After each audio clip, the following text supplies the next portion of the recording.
Fala galera, mais um Domantocast começando aqui hoje. É isso aí. Vamos abordar mais uns assuntos aí. E esse é polêmico. Esse é bom, hein?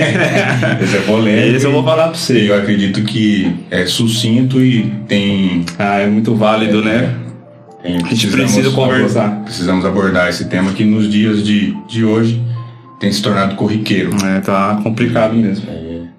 Sem risadinha hoje, né? Hoje Meio zero azul. Será necessário aí. Mas muito edificante. Porque é um projeto de Deus, isso, perfeito, né? E a gente vê que as pessoas têm deixado de lado, então vamos falar sobre pra gente estar fortalecendo e mostrando que muitos cristãos ainda dão exemplo e a gente tem que dar exemplo para muitas pessoas, né? Exato. E aproveitando, vamos falar do Merchan, não podemos esquecer da Top Notas, que é aqui, nosso patrocinador aí que tem nos ajudado. Se você que estiver nos assistindo, Deus tocar no seu coração, você pode chamar qualquer um de nós aí, que a gente vai estar aberto a receber o patrocínio que for, a quantia que for. Você é muito bem-vindo. Será muito bem-vindo. Manda até nota fiscal, né? Manda, né?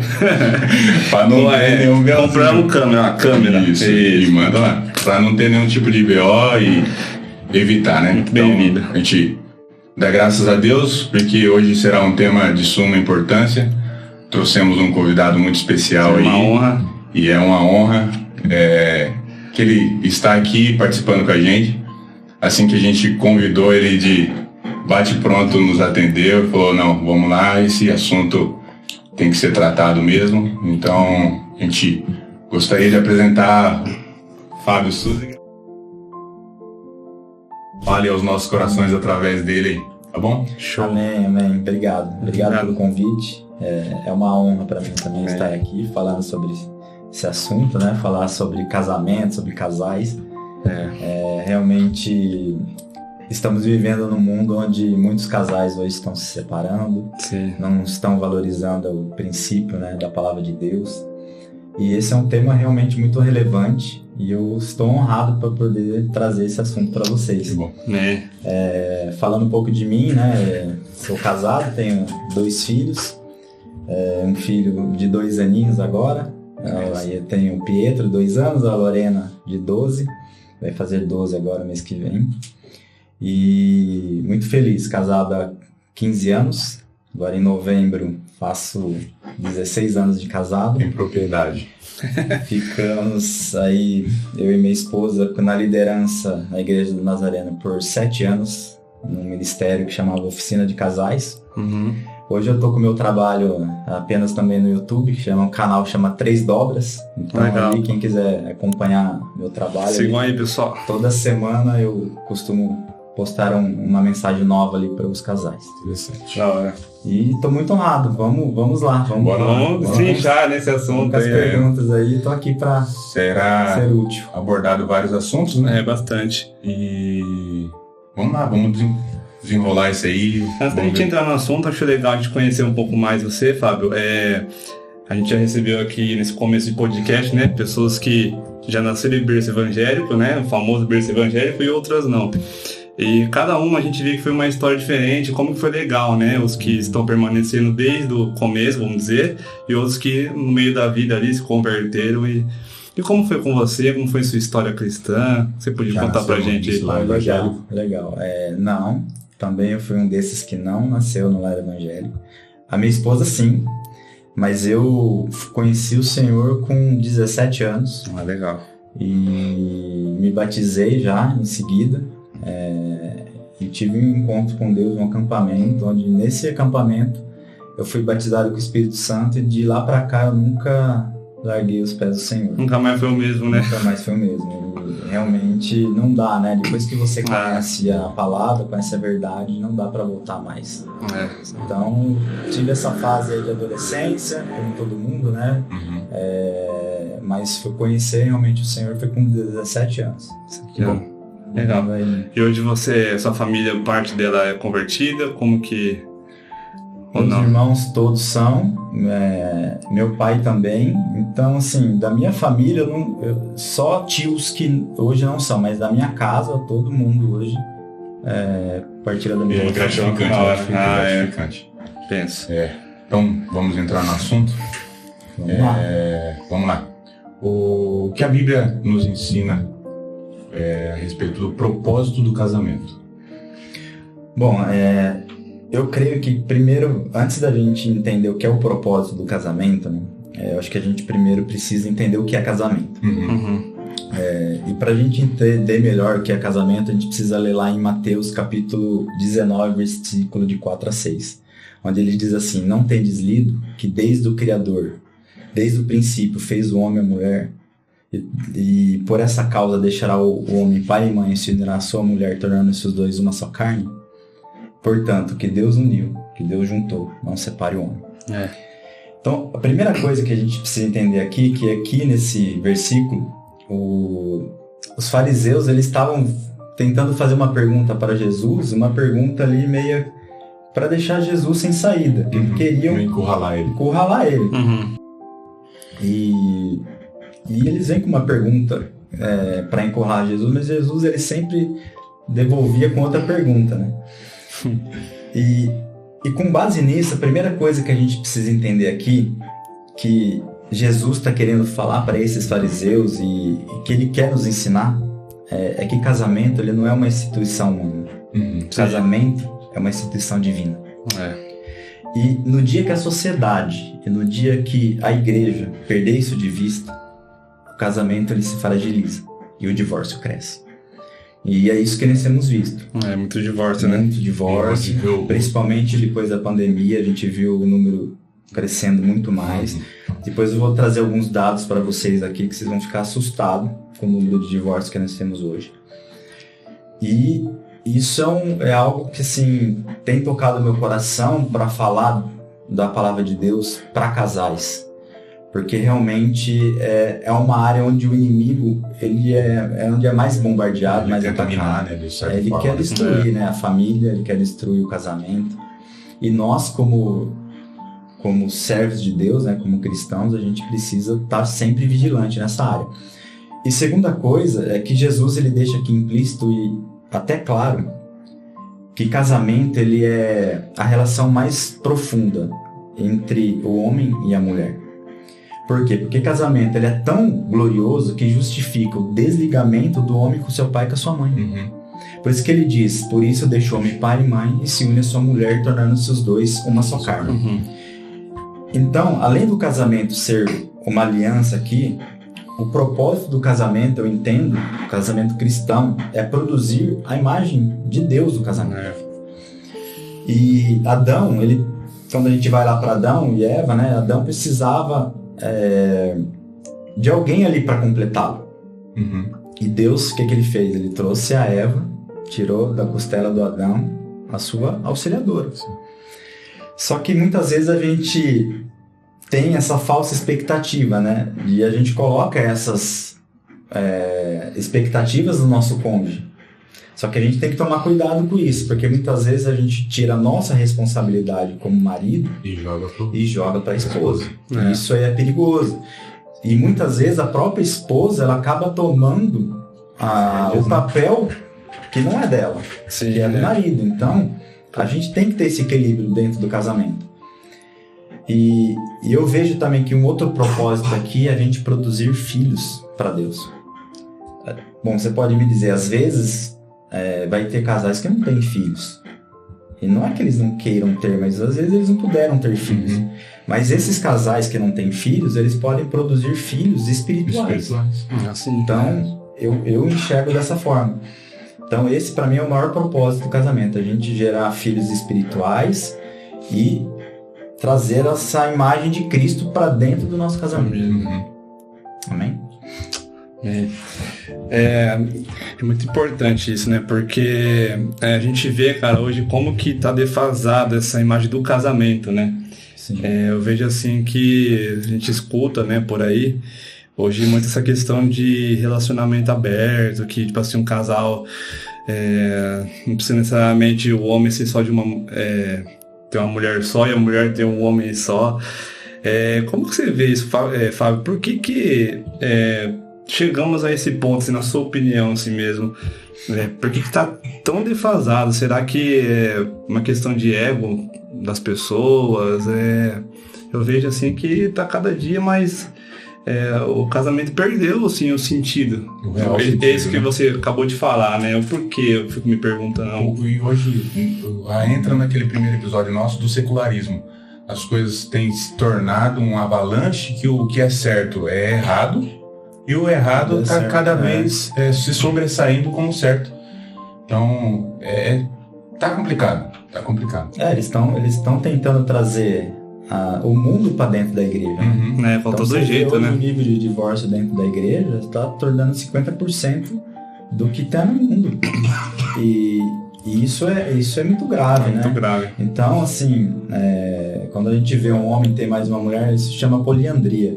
Quando o homem tem mais de uma mulher tem mais do que um homem, poliginia, quando diz a palavra. Quando a gente vai lá nos 10 mandamentos, né? O próprio Moisés, ele fala isso, né? Deixará o homem se tornar... E você terá apenas uma mulher. Não, assim, várias mulheres. Fazer um harém igual lá na Arábia, lá pra cima. A gente sabe que lá eles tinham, né?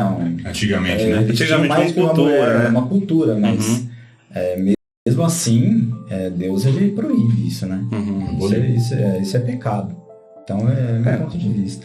Vou te falar, né? No versículo, né? O homem se deixa pai e mãe pra se unir a sua mulher e se tornar um só. Automaticamente fala que não adulterarás também, né? E aí eu acho que vai passando o tempo, o pessoal meio que quer mudar isso, né? Quer, não sei, atualizar a Bíblia, como a gente já ouviu muito. Usar de muleta pra poder usar o pecado que eles estão vivendo, legalizar, né? Normal, né? Só que a gente, como cristão, a gente não pode aceitar isso de forma alguma, né? Procurando texto para poder se vazar naquilo. Exatamente. Aí não dá. É totalmente errado. E como você acha que pra gente se manter um casamento, cristão, quais são, assim, as estratégias, né? Ou no dia a dia, o que usar, né? Pra gente manter um casamento aí, por exemplo, jejum, alguma coisa assim, oração. O que você acha que é muito importante para o casamento continuar firme mesmo com esse bombardeio de informação? Bom, eu costumo dizer assim para minha esposa que as nossas atitudes é que vão mudar o nosso caráter. Vamos pensar assim, se eu tenho vontade de ler a Bíblia, eu tenho vontade de orar, e quando a gente fala isso do lado contrário, se eu não tenho vontade de orar, se eu não tenho vontade de ler a Bíblia, como que Deus vai agir, né, dentro do nosso casamento? Então, assim, primeiro a gente precisa conhecer o Senhor de verdade, né? Trazer o Senhor para dentro do nosso relacionamento, para dentro do nosso casamento. E também, eu creio que a gente precisa viver as nossas experiências, as nossas próprias experiências, não viver experiências dos outros. Então, quando nós começamos a viver as nossas experiências, não somente você buscar o Senhor junto, você orar junto com a sua esposa, porque isso aí é importantíssimo dentro do relacionamento. Verdade. É muito difícil você ver um casal orando junto hoje. É muito difícil porque, às vezes, não é porque eles não querem, eles têm vergonha de orar junto. Mas quando eles começam a ter essa atitude, no reino espiritual isso tem um poder... que nós não conseguimos imaginar. E assim, para edificar, quando eu falo de nós termos as nossas próprias experiências, né? Para edificar assim, a vida de casais e de alguém que está querendo se casar hoje, né? Eu tenho um testemunho assim da minha vida de quando a gente foi se casar, porque eu e minha esposa a gente não tinha R$1 para poder fazer nada.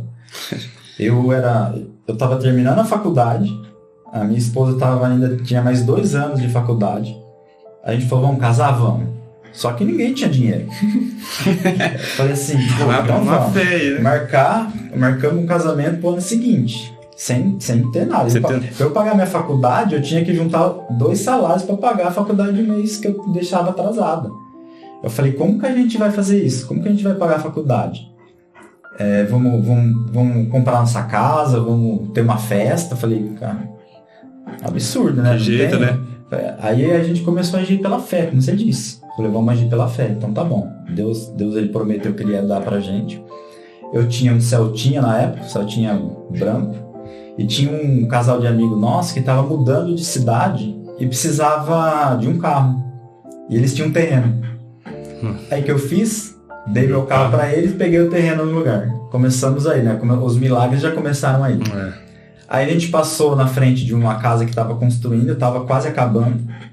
Aí, nossos olhos, assim, a gente não ia casar. Os olhos humanos não davam, casa, né? A gente ia pagar aluguel, como a maioria faz, né? Aí a gente foi lá, conversou com a pessoa, ele aceitou nosso terreno, que a gente tinha trocado, a gente financiou a diferença e entramos com a nossa casa. Beleza, primeiro milagre. Já entramos com a nossa casa. Sem condição nenhuma. Aí falamos assim, é a festa. E agora? Vamos começar a pagar a festa? Porque minha esposa não queria. Eu falei, não, você vai se arrepender, vamos fazer a festa. Não tinha, gente. Hoje já é caro. Naquela época lá, era caro. Hoje é muito mais. Né? Hoje virou comércio. Pra quem em casa total, hoje, festa Cheguei a ouvir do último casamento que eu fui, que foi 65 mil reais. Rapaz. Mano, 65 mil reais, acredito que na sua época eu comprava casa aqui, ó. Exatamente. Terreno junto. Exatamente. Então, assim, era... Até isso é complicado, né? Surreal. É isso. Pra quem tá começando a vida, né? E aí a gente foi... A gente começou a fechar as coisas. Falou, vamos fechar o salão? Vamos. Quanto que é? Tanto. Eu tenho tanto para dar de entrada. Da entrada, na véspera, você paga o resto. Floricultura, mesma coisa. Buffet, fomos pagando assim. Se a gente juntasse o meu salário dela... Não tinha como. Não pagava metade. Não fechava a conta. Aí você me pergunta, como que foi? Como que você conseguiu pagar tudo e sobrou? Naquele ano, eu tinha acabado de entrar na Ambev. Eu lembro que lá tinha um bônus. Que quando você atingia as suas metas, você ganhava esse bônus. Só que esse bônus, na época, era 5 salários. Era muita grana. E eu sempre orando para Deus, né? Eu tinha acabado de entrar no primeiro ano. E as pessoas falavam para mim, Fábio, primeiro ano de Ambev, esquece que aqui já tem as cartas marcadas, já tem as pessoas que ganham, vai... Aí no dia que o meu coordenador chegou pra mim e veio dar a notícia, né? Você tem uma boa e uma ruim, qual você quer? Falei, dá a boa, né? Não quero ruim, não. Falei, não, vou dar ruim. Aí ele disse, a ruim é que você não ganhou um bônus. Eu falei, cara, se essa é ruim, meu, qual que é a boa então, né? Porque já foi, né? Já foi, né? Eu falei, eu tava contando com aquilo pra gente pagar o casamento. Falei, mas amém, Deus sabe todas as coisas. Aí ele falou assim, a boa é que você não ganhou um bônus, você ganhou um bônus duplo. O bônus duplo era 10 salários. Era só 3 pessoas da empresa inteira que ganhavam. Agora imagine, eu orando por aquilo. Na hora que ele me falou aquilo, eu quase chorei na mesa, mas eu segurei porque eu tava ali num ambiente profissional, né? Mas eu vi a mão de Deus. Porque assim, quando a gente fala de quando você toma uma decisão de casar, Deus ele começa a mover tantas coisas no reino espiritual. E eu costumo dizer que nós podemos ver que casamento ele é um mistério. É um mistério. Porque o meu testemunho é parecido com o seu.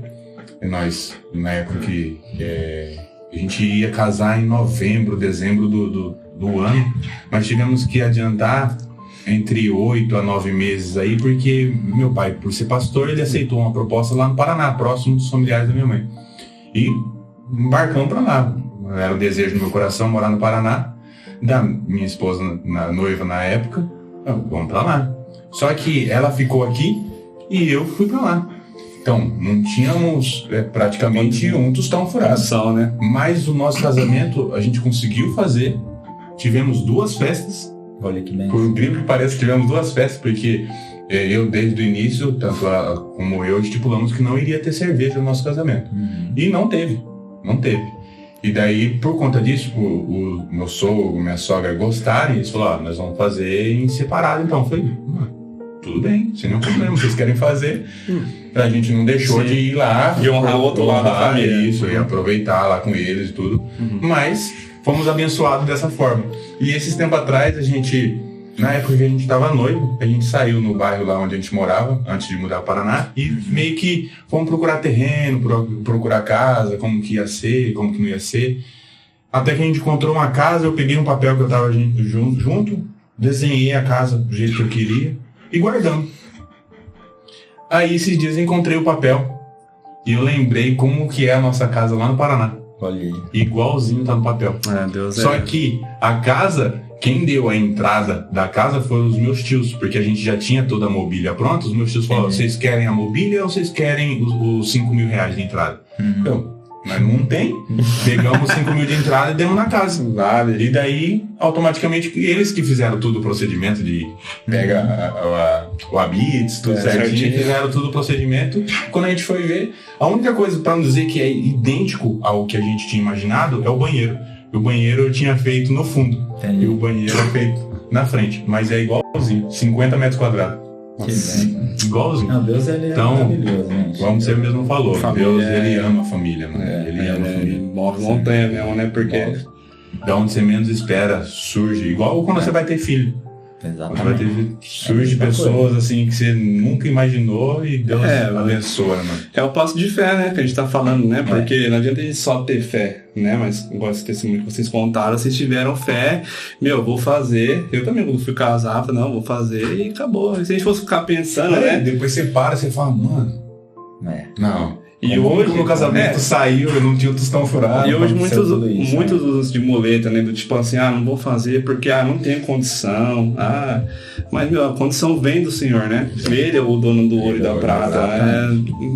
Só da gente estar aqui nesse podcast já é por Deus, né? De ter saúde, de estar aqui trocando uma ideia. Então tudo é por Deus, né? Exato. Tudo. Então... E é gratificante, né, mano? Porque a gente sabe que, mesmo a gente não merecendo, Deus derrama sua graça aí todos os dias. A misericórdia, misericórdia se renovando. Não é porque a gente merece, né? E a gente pode puxar isso aí pro casamento, né, mano? Sim. Que ele abençoa de uma forma que às vezes você fala... Eu penso, né, por ser o cabeça da casa, você fala, mano, esse mês não vai dar pra pagar aluguel, como que nós vamos fazer? Aí no final das contas você fala, conseguimos, da onde? De Deus, ele continua, né? Se você é fiel no pouco, no muito, eu te coloco, né? Então Amém. É gratificante mesmo.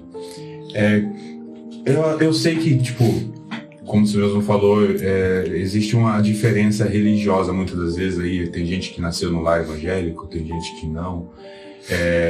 Como que você vê isso? Jogo desigual, né? Puxando para o casamento, né? Porque muitos falam, eu vou converter ele, né? Ou eu vou converter ela. E muito disso dá errado, né? Sim. Muitas das vezes dá errado. 90%, vamos falar assim, tá fadado a errado. Quando você entra em julgo desigual. Isso é fato.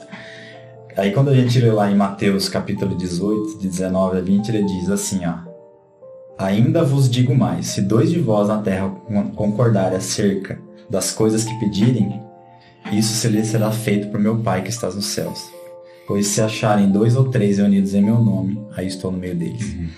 Então assim, por outro lado, a falta de unidade impede Deus agir aqui. Agora imagine, se é um casal que um partilha de uma fé, o outro partilha de outra. Você está passando por um problema e ao mesmo tempo você é marido que não é cristão, estou dando um exemplo aqui. Só que esse marido, ele ofende a esposa, não só com palavras, às vezes até fisicamente. Como que Deus vai ouvir a oração dessa pessoa? A Bíblia diz que as vossas orações serão impedidas. As orações dessa pessoa, ela não chega até o teto. Deus não vai receber.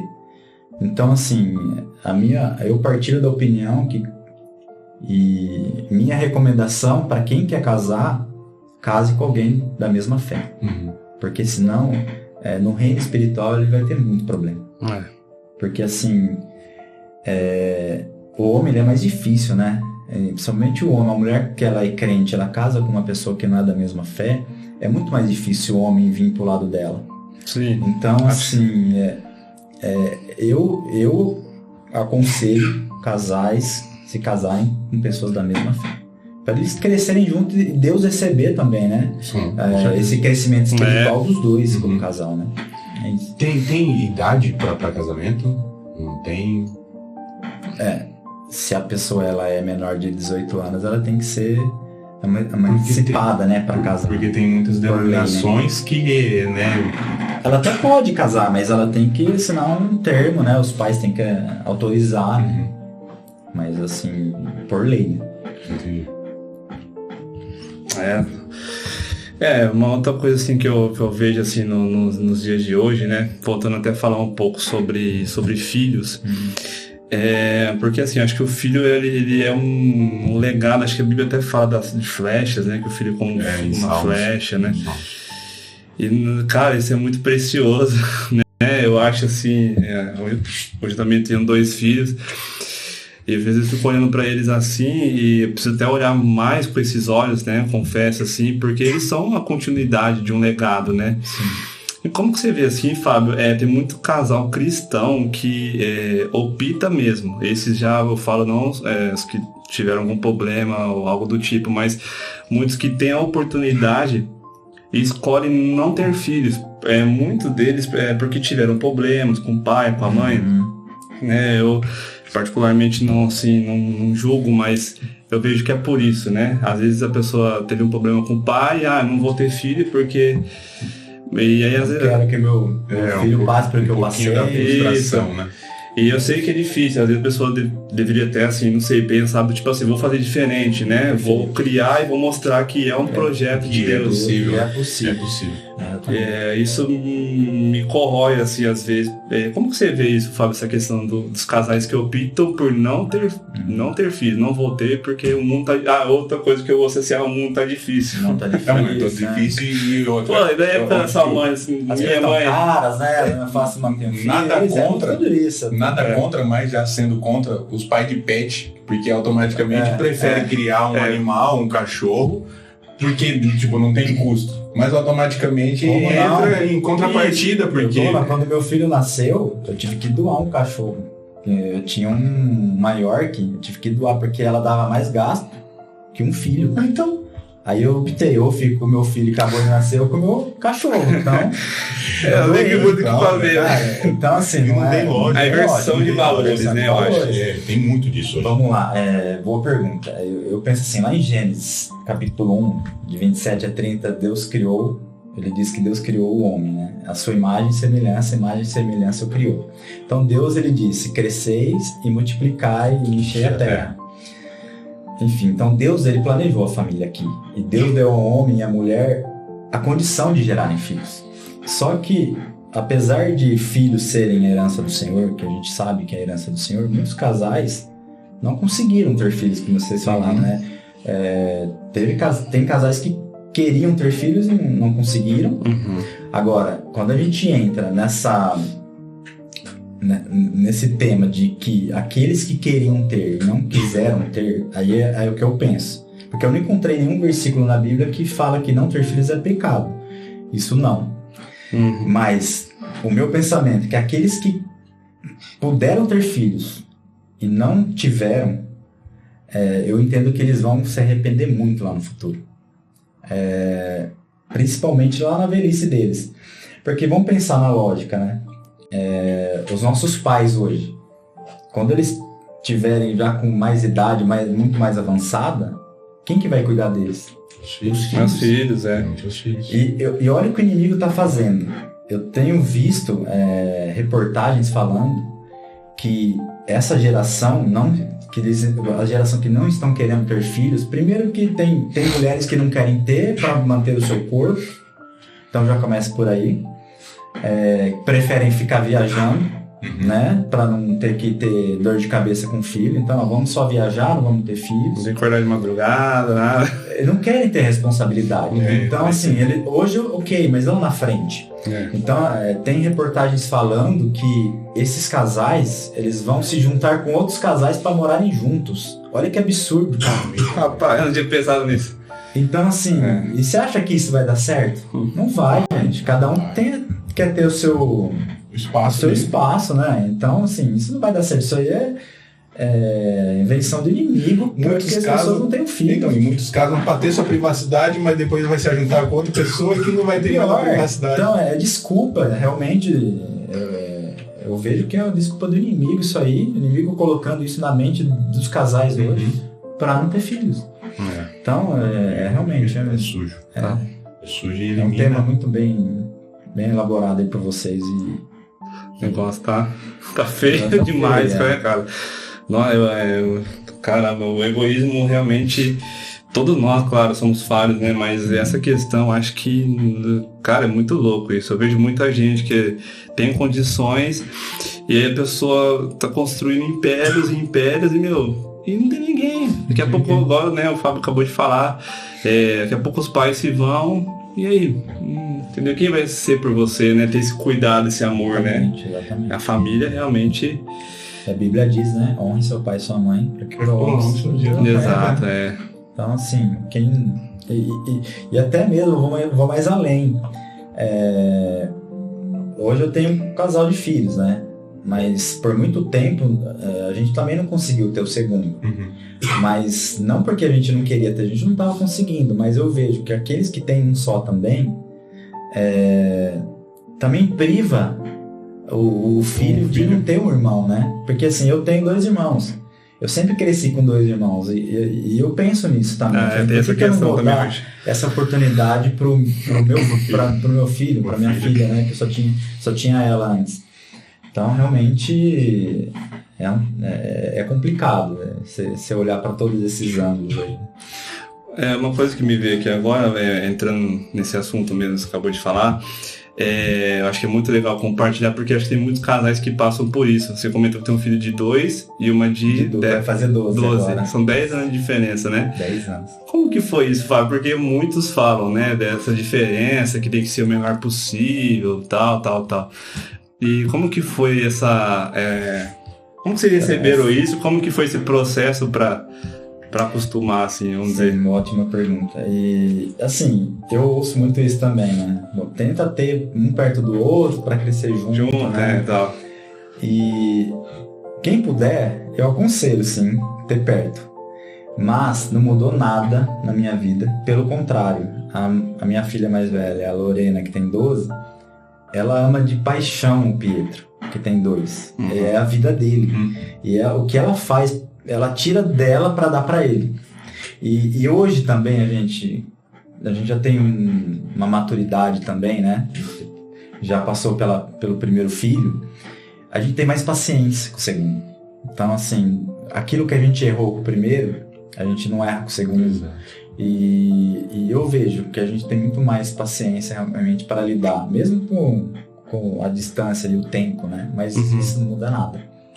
Pra gente não tá sendo...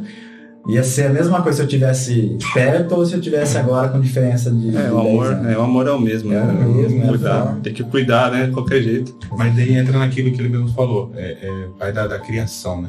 Também. Essa criação, exato. Por isso que um lar cristão... Seria muito, porque eu e minha irmã, nós temos 13 anos de diferença. Eu era filho único.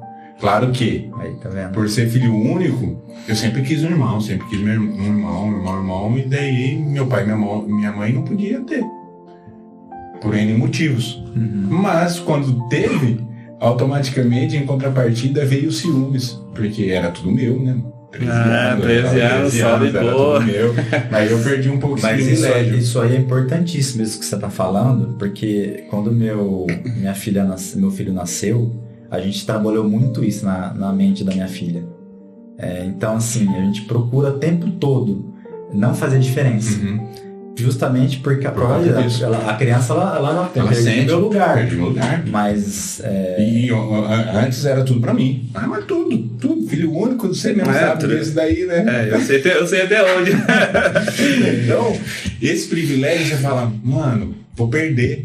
Pronto, aí eu ia ficar bravo, hein? Aí até você se acostumar, os seus pais automaticamente ir trabalhando isso com você, por mais que leve um tempo, é bom. Sim. É bom porque você vai adquirindo essa experiência. Mas trata todos, né? Igual tratou você essa questão do dividido, tá? Eu tive que aprender de outro jeito. Eu sou filho único, eu tive que aprender mais na vida, tipo assim, na raça, tomando as porradas da vida.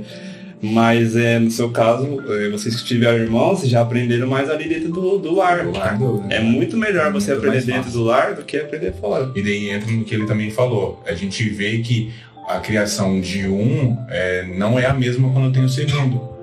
Muda um pouco, né? Muda bastante. Bastante. Mas vai, como eu falei, vai adquirindo experiências que você leva pro resto da vida. Pro resto da vida. É a mesma coisa com trabalhar com um chefe carrancudo. Se um dia você for chefe, você vai saber como que é tratar pessoas ou não. Então é de suma importância aí. Sim, verdade. E a gente, falando sobre isso e até contando o meu testemunho, então são 10 anos aí que a gente estava tentando e Deus, né, trabalhando na gente, a gente... 5 anos, 10 anos a gente querendo, mas 5 anos que a gente descobriu todo o processo. Teu filho, é o primeiro filho, né? Agora é o primeiro filho. E eu acredito que vai abrir a porteira. Aí sim, é 5. Vamos fazer um time de futebol. Então, nesse período, Deus trabalhou demais pra gente. E hoje a gente entende que naquele momento nós não estávamos preparados para ter. Deus sabe a hora. Exato. Então como difícil eu tenho esperar, né? Mas desde o início. É gratificante você entender o processo, participar do processo, como a gente tem sempre falado. Os processos da vida são de suma importância. E a gente tem que respeitar e entender, né?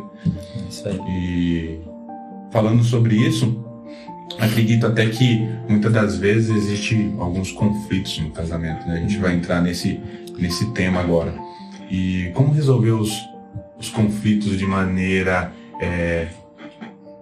eu acredito não público, né? Que muitas das vezes você conversa com a esposa dentro de casa. Como que geralmente a gente resolve isso de maneira bíblica também, né? Legal. Eu entendo que a Bíblia ela nos ensina o princípio da reconciliação, né? Que deve haver pedido de perdão quando a gente erra, deve ter uma conversa e saber, né? Se eu falei alguma coisa que machucou, ofendeu a outra pessoa. Então a gente tem que pensar nisso. Então nesses 15 anos de casado, que eu completo, como eu disse, completar 16 anos, eu e minha esposa, a gente discutiu várias vezes. Eu lembro que no começo do casamento, porque ela foi criada de um jeito, eu fui criado de outro. A gente discutia de como ia colocar o pano no rodo. Pra vocês terem uma ideia. Porque ela aprendeu, tem que pôr o rodo desse lado. E eu aprendi desse. Então, assim, a gente brigava para limpar a casa do jeito que a gente ia pôr o pano no rodo. Então, assim, coisas básicas que no começo do casamento você passa, que hoje você dá risada. Né? Eu sou uma pessoa assim, eu sou muito elétrico.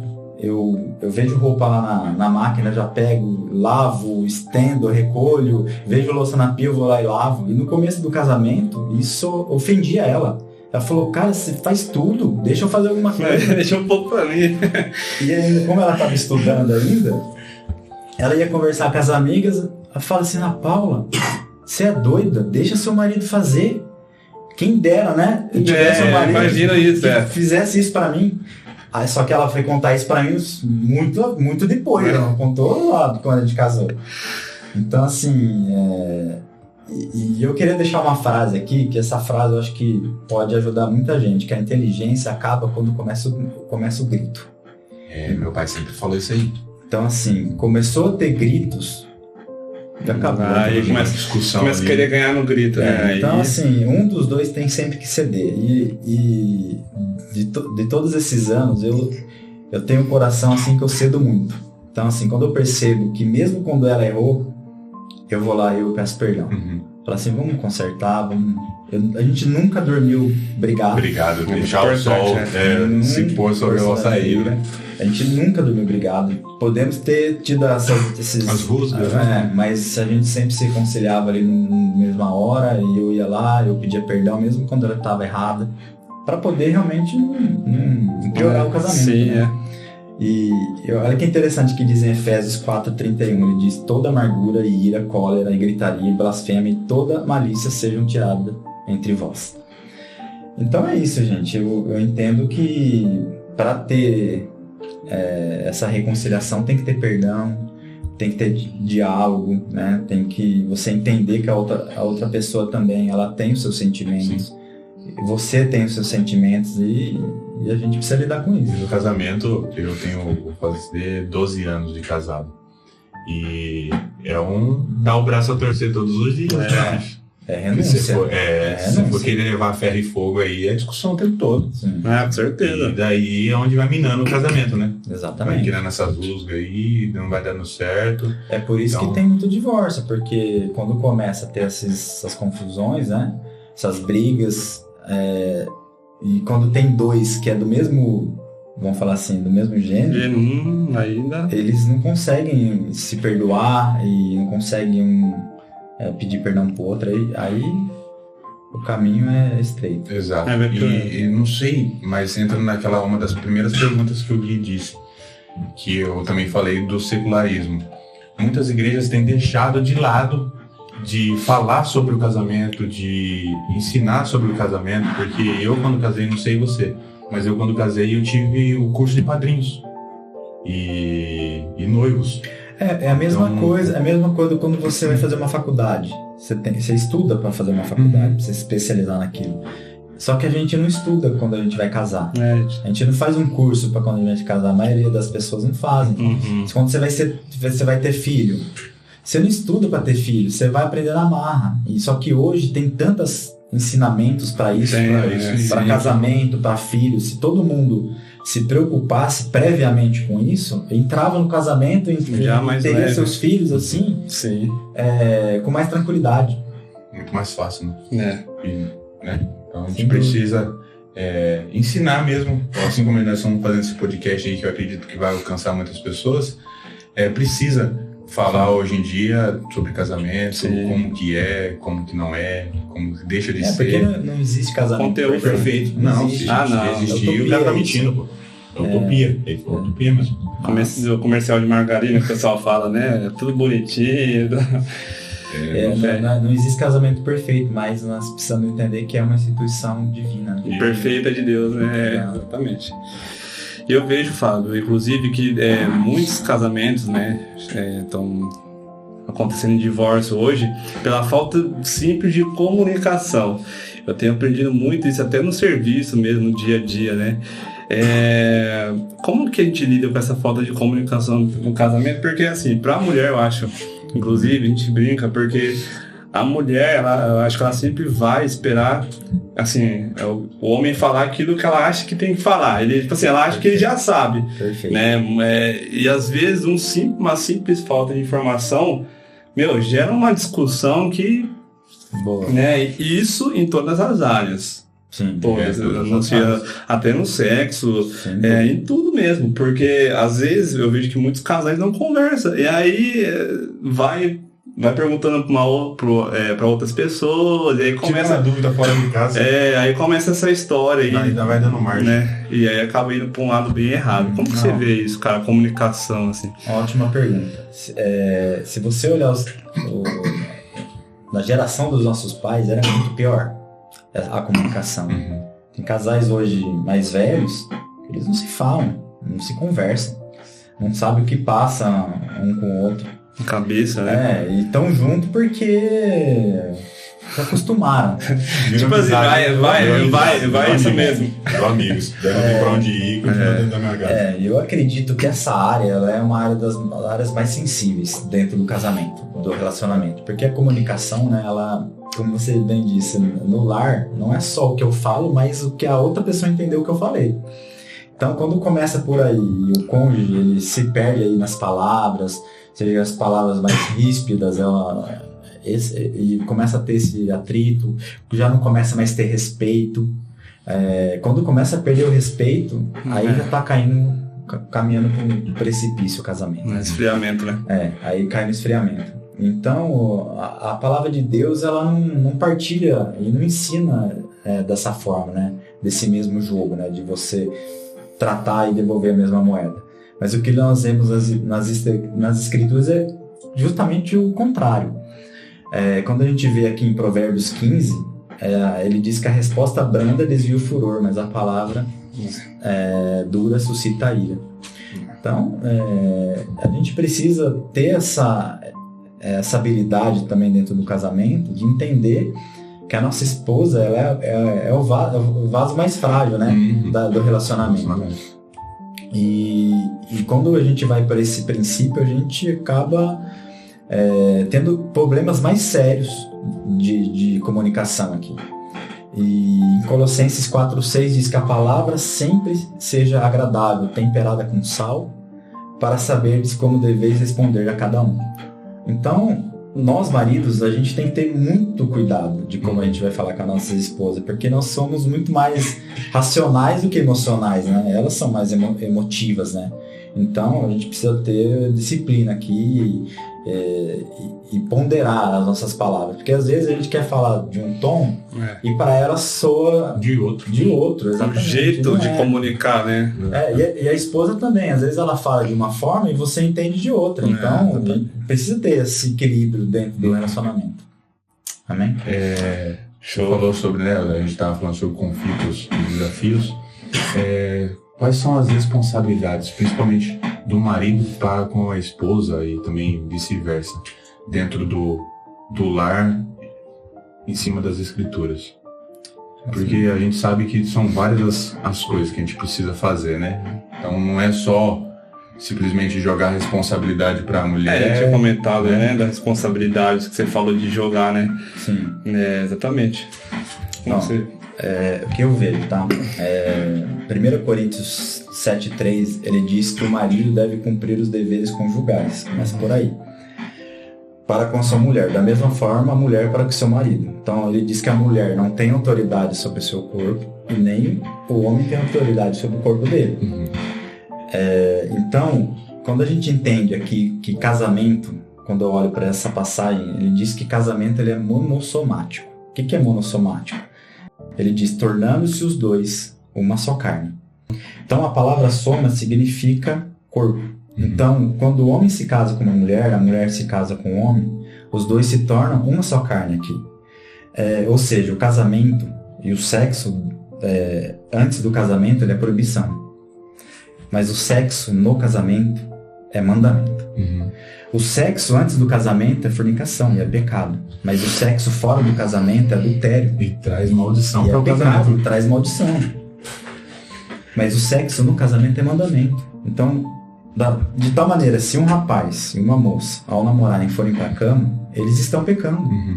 Mas se marido e mulher também não vão para a cama, eles estão pecando. Porque se sexo fora do casamento é pecado, a ausência de sexo no casamento também é pecado. E essa é uma instituição divina aqui. E Deus ele trouxe o sexo para dentro do casamento, porque o sexo ele é prazeroso, o sexo é bom, o sexo é deleitoso. E Deus instituiu o sexo para que ele pudesse usufruir de forma plena, maiúscula e abundante dentro do casamento. Então, o casamento aqui ele é monossomático.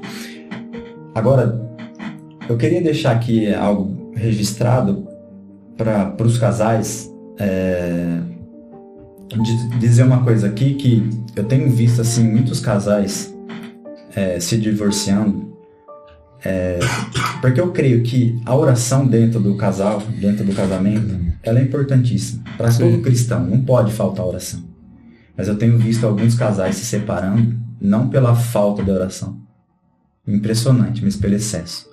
Principalmente algumas mulheres, elas têm entrado num ambiente tão excessivo da oração que elas acabam esquecendo do marido. Então, assim, falando assim para as esposas agora, vou pedir para que elas olhem para o marido que está do lado. Tirando algum esporte físico igual o meu e o seu, assim, porque tem uns cabos que é grande. Olha o tamanho desse. O tamanho da criança. Tem homens que eles precisam de ter as suas necessidades supridas. Sim. E nós precisamos ter as nossas necessidades supridas. E da mesma forma a mulher ela precisa ser suprida também, ter as necessidades dela. Então, o que eu quero dizer aqui é que não é só orar, não. Tem que comparecer também. Amém? Eu acho que é um dos conflitos, né? Reais, hoje é muito isso. Exato. E aí vai onde a gente conversou, da falta de comunicação, aí não conversa, aí... Então, assim, os principais que eu vejo, os principais deveres do homem é ser o cabeça do lar, ele amar a sua esposa, ser provedor, ser protetor. E os principais deveres da mulher é ser ajudadora, ser submissa, ser administradora do lar e ser amante do seu marido. Então, eu entendo que cada um tem o seu papel aqui e cada um tem que cumprir o seu papel. E quando a gente fala de sexo dentro do casamento, esse é um dos índices maiores que a gente vê de divórcio hoje. Porque, realmente, a dificuldade que os casais enfrentam desde o começo do casamento, né, é muito grande. Mas uma recomendação que eu dou, principalmente para aqueles que estão casando novo, é procurar ajuda, realmente. Com certeza. Com certeza. Entender, né? Porque, assim, no começo do casamento, eu tive muita dificuldade. Porque eu e minha esposa, a gente nós casamos virgens. Nós namoramos por 7 anos e casamos virgem.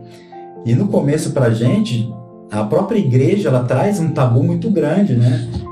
Para aquilo que a gente tem que fazer dentro do relacionamento conjugal e da vida sexual.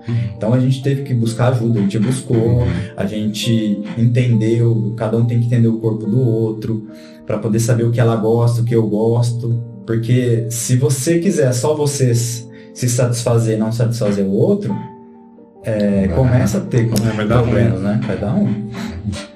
E é de suma importância, né? Você procurar ajuda. Na hora que você sentir que tem alguma coisa dando errado, você procurar ajuda, porque auxilia muito.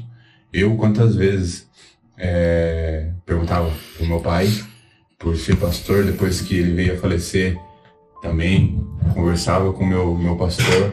Você tem que criar essa intimidade.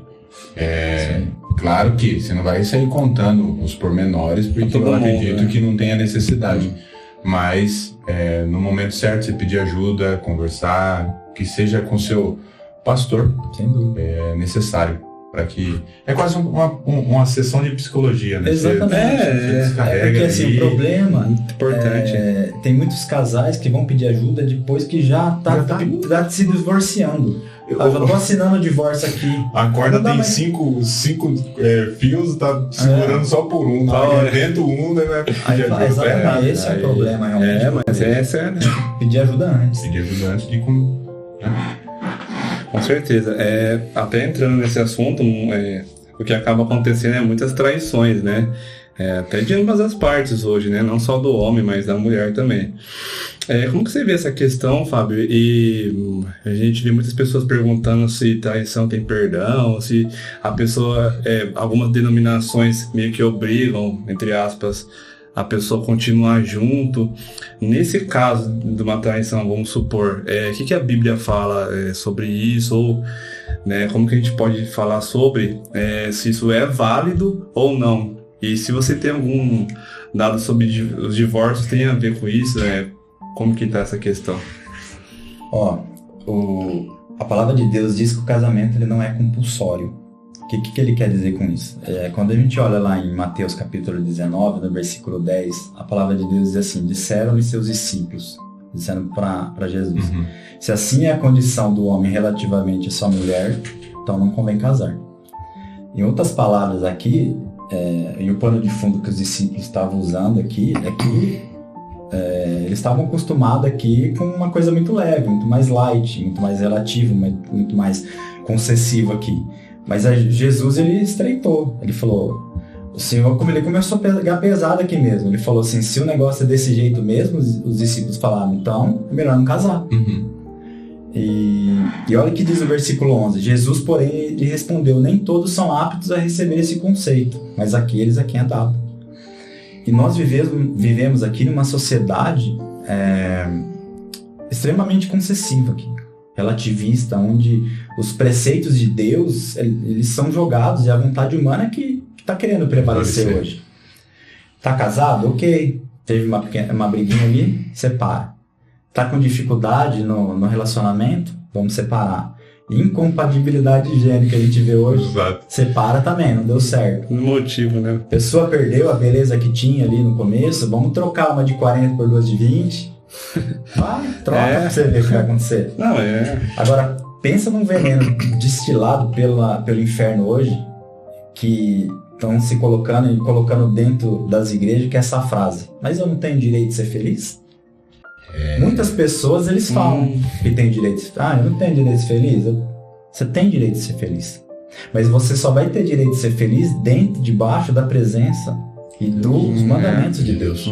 Não há lugar de felicidade fora disso aqui. Porque se a gente olhar essa frase, eu não tenho direito de ser feliz, nunca que Sadraque, Mesaque e Abednego teria ido para a fornalha. Nunca que Daniel teria sido lançado para os leões. Nunca que Noé teria construído a arca. Eles iam falar, eu não vou perder tempo com isso não, eu tenho direito de ser feliz. Isso é consciência e você for, né? Não é. Hoje isso vem forte mesmo, né? Mas você tem que ser feliz, pô, você não vai ser feliz, você sofre tanto.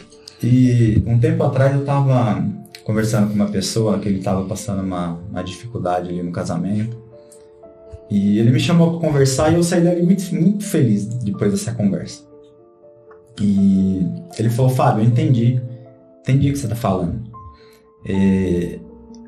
Porque assim, eu posso agora resumir tudo isso que você tá falando em 2 palavras, ele falou. Eu falei, qual? Ele falou, beleza e paciência. Eu falei, beleza e paciência? Eu falei, explica isso. Ele falou, se der certo, beleza. Se não der, paciência. Cara, eu comecei a rir, eu falei, cara, você vai me matar de rir, meu. Eu falei, mas é isso. Ele falou, eu entendi. Eu falei assim, eu vou respeitar mais a minha esposa, eu vou ouvir mais ela, eu vou tratar ela com mais carinho. Mas é isso. Então, assim, é um assunto complicado. E quando a gente olha sobre esse tema, sobre divórcio, né? Eu trouxe aqui alguns dados para mostrar para vocês. Que as pessoas se casavam na década de 80 com 22 anos. E na década lá para 2007 com 27 anos. E nos dias de hoje, os homens estão casando com 30 anos e as mulheres com 28 anos. Por quê? As mulheres antes casavam com 22. Por causa do mercado de trabalho, as mulheres têm a sua independência.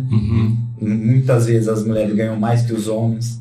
Então, o casal está se decidindo casar muito mais tarde hoje. Quando a gente vai para união estável, o tempo que durava um casamento, lá na década de 80 era 19 anos. Nos dias de hoje está durando 14 anos. E eu conheço muita gente que não dura um. Nossa. Aí quando a gente vai para filhos, na década de 80 era a média de 4 filhos. Na década de 2000 já era 2 filhos. E nos dias de hoje, 1 filho. Quando gritando, né? Tá tendo filho. Agora, o que mais me alarmou aqui foi o número de divórcios. Na década de 80 era 86 mil divórcios. Quando a gente vai para 2007, já era 155 mil divórcios. Nos dias de hoje, os últimos dados do IBGE, 400 mil divórcios. Nossa. Então, esses são números aqui alarmantes, porque nós estamos falando só de gente do mundo, nós estamos falando de gente dentro da igreja. Entendeu? E realmente é um número assim assustador. Agora, quando a gente vai olhar aqui para a visão bíblica sobre o divórcio, né? De um modo geral, quando fala em Mateus 19:6, ele diz, de modo de que não são mais 2, mas uma só carne, portanto que Deus juntou, que Deus uniu, não separe o homem.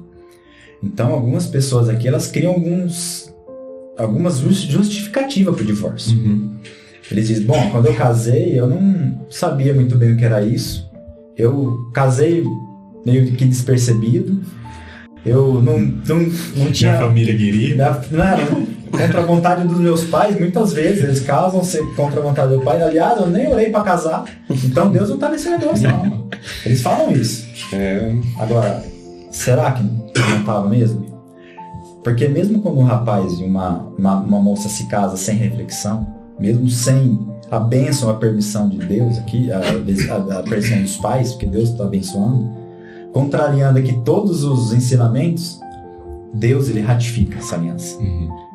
E para dar um exemplo para vocês aqui, quando a gente vai lá em Josué capítulo 9 e 10, Josué ele entra numa aliança apressadamente com os gibeonitas. Ele não deveria ter entrado naquela aliança. A gente sabe que os gibeonitas enganaram. Eles chegaram lá, falaram, minha sandália tá gasta, minha roupa, quando eu saí de lá era nova, agora tá gasta. O pão era novinho, agora tá embolorado. Então eles passaram uma conversa em Josué. Mas Josué ele fez essa aliança sem consultar Deus. E o que a gente vê de casais hoje, entrando numa aliança, sem consultar Deus, não está escrito. E mesmo assim, mesmo quando ele entrou nessa aliança, os gibeonitas chegam para ele depois de 3 dias e falam assim, Josué, preciso da ajuda de você. Você entrou numa aliança comigo. Ele fala, não, vocês mentiram pra mim, vocês me enganaram, não tenho responsabilidade nenhuma com vocês. Não foi isso que ele falou. Ele foi lá e defendeu. Ele foi e lutou junto com os gibeonitas. E o que eu vejo aqui, que quando ele sai para defender os gibeonitas, esse aqui para mim, dentro dessas passagens, porque nós temos, para mim foi a maior vitória, o maior milagre aconteceu aqui, porque nós vemos vitória sobre 31 reis escritos no livro de Josué. Mas para mim, o maior milagre aconteceu aqui, porque a Bíblia diz que Deus não fez só parar sol e lua, mas Deus fez cair pedra do céu para defender os inimigos. E uma mensagem que eu quero deixar para os casais aqui que estão pensando em se separar, se você estiver pensando em se separar,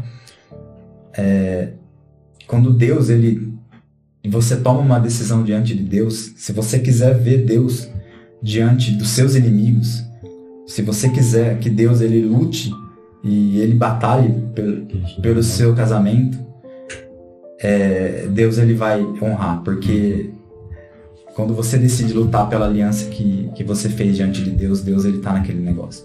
Foi uma coisa que ele instituiu, né? Então ele vai... A todo custo ele vai... A todo custo, com unhas e dentes aí. E casamento é uma aliança, né? E Deus ele honra essa aliança. Amém? Amém. E casamento é indissolúvel. Exato. É pra vida eterna. Certeza. Vamos dizer assim. É pra ser, né? Como nos votos lá, né? Até que a morte separe. Até que a morte separe, né? Então... E pode passar 1 milhão de anos, se Jesus não voltar até lá, vai continuar sendo do mesmo jeito. Bom, meus avós, nossa, ele faleceu recente aí, em novembro do ano passado, se não estiver enganado. Mas eles tinham pra mais de 60 anos de casamento. De casamento mesmo, né? Dava gosto de ver os dois, velhinho, andando pra cima e pra baixo. Demais, isso, né? É muito bonito. Lindo. É uma coisa que eu sempre falo com a minha esposa. Independente é uma coisa que eu almejo. Viver por longos anos aí, junto com ela.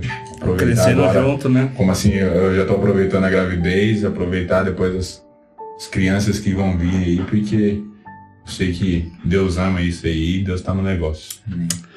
Uma coisa que eu senti aqui de perguntar, que me veio aqui, que eu não sei o que você pensa sobre, Fábio, que assim, quando a gente casa, antes da gente casar, a gente tem uma vida totalmente diferente. E quando a gente casa, a gente se torna uma carne só, né? A mulher e o homem. Eu vejo que muitos casais entram na questão financeira. E isso tem também, eu acho legal falar, porque assim, tem um casal que fala que cada um cuida do seu. É seu dinheiro, suas coisas. E esses casais falam muito dele, dizem eles que dá certo. Não, a gente vive assim, a minha esposa tem o dinheiro dela, eu tenho o meu e vice-versa, e dá certo. E tem o pessoal, os casais que não, que a gente casou, é nosso dinheiro, nosso carro, nossa casa.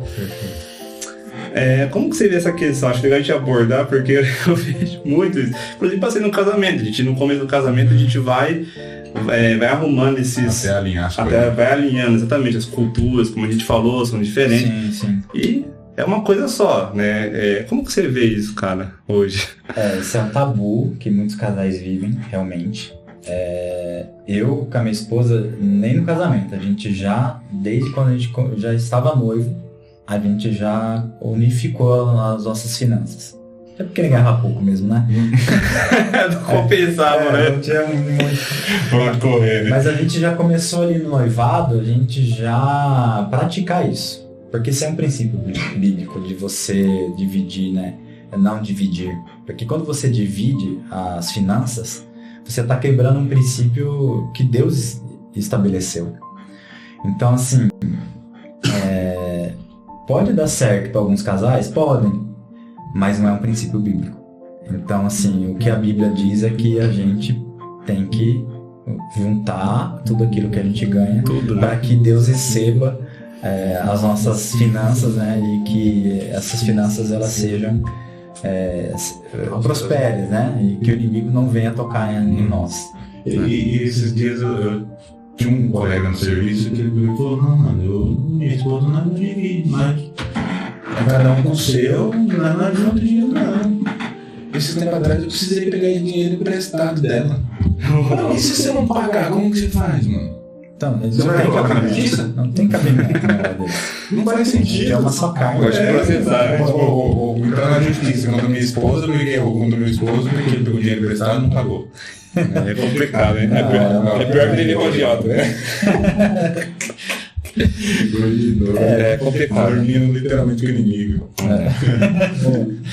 Legal que assim, eu penso, né? Não é porque tá dando certo que é certo, né?